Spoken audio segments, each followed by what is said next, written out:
Skarloey remembers. The Fat Controller had sent Edward to the works to be mended. Near the workstation, Edward noticed a narrow-gauge engine standing in an open-sided shed. That's Skarloey. What's he doing there? He remembered Skarloey and his brother Rheneas, because in the old days he had often brought passengers who wanted to travel up to the lake in their little train. As the men at the works could not mend him at once, Edward asked them to put him on a siding close to Skarloey. Skarloey was pleased to see Edward.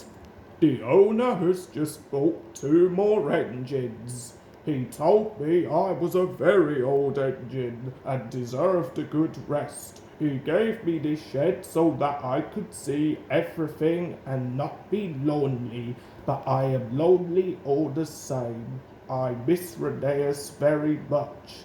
Yesterday, one of the new engines pushed him on a truck, and now he's gone to be mended. I wish I could be mended too and pull coaches again. You must have tickets and a guard, you know. Of course. Rheneas and I used to take turns at pulling the train. We know everybody and everybody knows us. We whistle to the people in the fields, at level crossings, and in lonely cottages and farms, and the people always wave to us.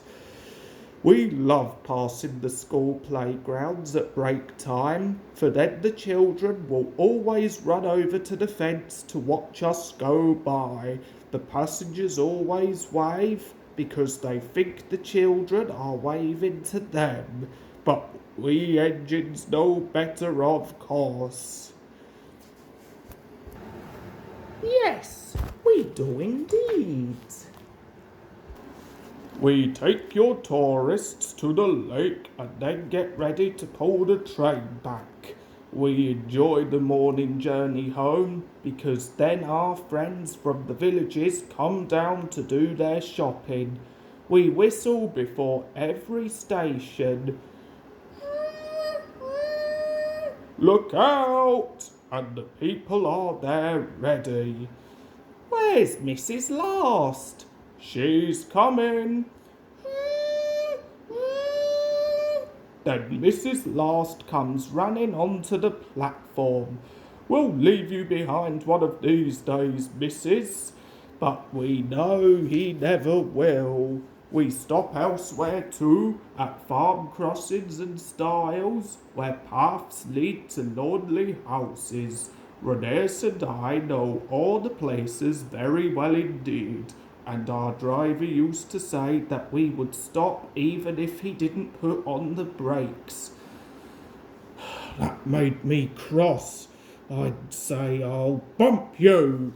That would soon stop my rudeness.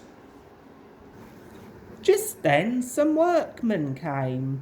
We're going to mend you now, Edward. Come along. Goodbye, Skarloey. Thank you for telling me about your railway. It's a lovely little lane. It is. Thank you for talking to me, Edward. You've cheered me up. Goodbye. Skarloey watched Edward being taken back to the works. Then, shutting his eyes, he dozed in the warm afternoon sun. He smiled as he dozed, for he was dreaming, as old engines will, of happy days in the past.